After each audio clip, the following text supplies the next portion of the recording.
pretty much across the board, I'm excited to reread these. Hey y'all, my name is Nat. I hope you're having a terrific day today, and for this video, we are going to be doing my December TBR.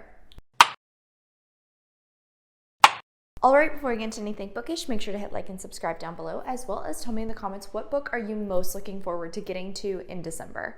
Okay, so December is finally here. There are the usual reasons to be excited about December, and with December also means end of year content, which I am always determined to get on top of. So in order to do that, I make December my reread month, if you were unaware, meaning pretty much all of the books I'm reading in December will be rereads. I do have one original, and that is going to be There's Also a Dog by Kaylee Loring, which I think is a holiday rom-com that is actually going to be the group read for the Fall into Winter Readathon that I am helping to host. All information for that, as per normal, is in the description down below if you're interested in joining. It is a very easy bingo-based board readathon, but if you manage to black out the entire board, then you will be entered into a giveaway. While it has been running since October, if you work hard, you might actually manage to still do it. So apart from that book, everything else I have planned is going to be rereads, and I have been looking forward to this all year. A number of books on this stack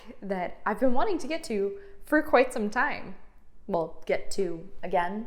Starting at the top, after Nonfiction November, I have been itching to get back around to Caitlin Doughty's work because I have loved all of her stuff. I own all 3 of her books currently, but I would really enjoy rereading Smoke Gets in Your Eyes and Other Lessons from the Crematory, or From Here to Eternity. I'm not sure which one I will pick up, maybe both, we'll see. I thought both of these were fascinating. From Here to Eternity is in which Caitlin Doughty is focusing on the different death practices that are practiced across the world. This was absolutely fascinating, and I think it manages to connect people while also discussing the many differences of other cultures. I really enjoyed learning about some of the death practices in here, and like I said, I really have been wanting to get back around to rereading it. There are also some very pretty illustrations to go along with the chapters in here. I just want to kind of go back through and annotate it, possibly re-immerse myself into Caitlin Doughty's writing. She's very funny, but also she's very well spoken. She is incredibly educated about this topic, has really taken it on as her passion, and I love the way she talks about death in her books. While for Smoke Gets in Your Eyes, this one is actually more of a memoir. Morbidly funny is like the perfect description for her writing style. I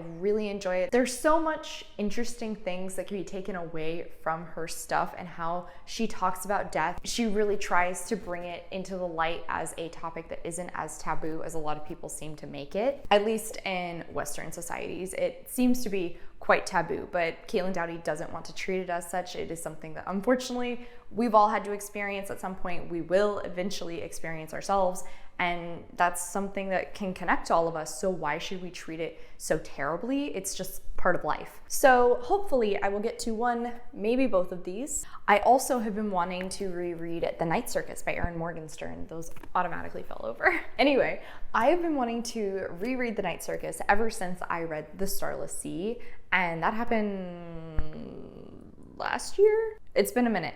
All vibes, no plot book. I love it. I know it's very divisive. Some people really enjoy this story, other people really do not. I adored it when I read it on audio the first time. I've since gotten my own copy, and I want to go through and annotate the crap out of this because I know I will. Morgenstern's writing just fits right up my alley. It is exactly what I want in a story. It is so beautiful. It is lush, lyrical, completely atmospheric. It just takes you to the Night Circus, and all of the characters you're introduced to, I came to care about them so much, and I want to revisit them. I am very, very excited to reread this one. It's been a long time coming, and now I'm determined to do it. Speaking of characters I adore, I also want to revisit The Boys in Winter's Orbit by Everina Maxwell because I really enjoyed these two.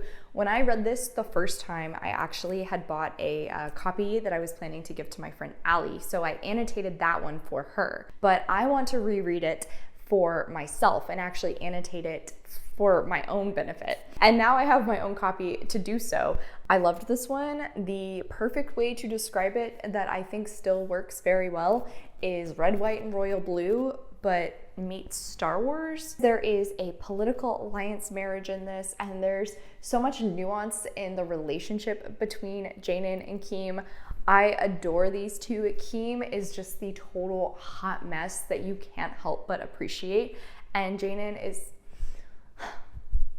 a sweet little cinnamon roll that I just want to protect. There is also a bit of a mystery that takes place in this one that I do kind of remember what happened there, but I'm intrigued to revisit it and see if I pick up on things a little bit faster. I'm very, very excited to reread this one as well. Pretty much across the board, I'm excited to reread these.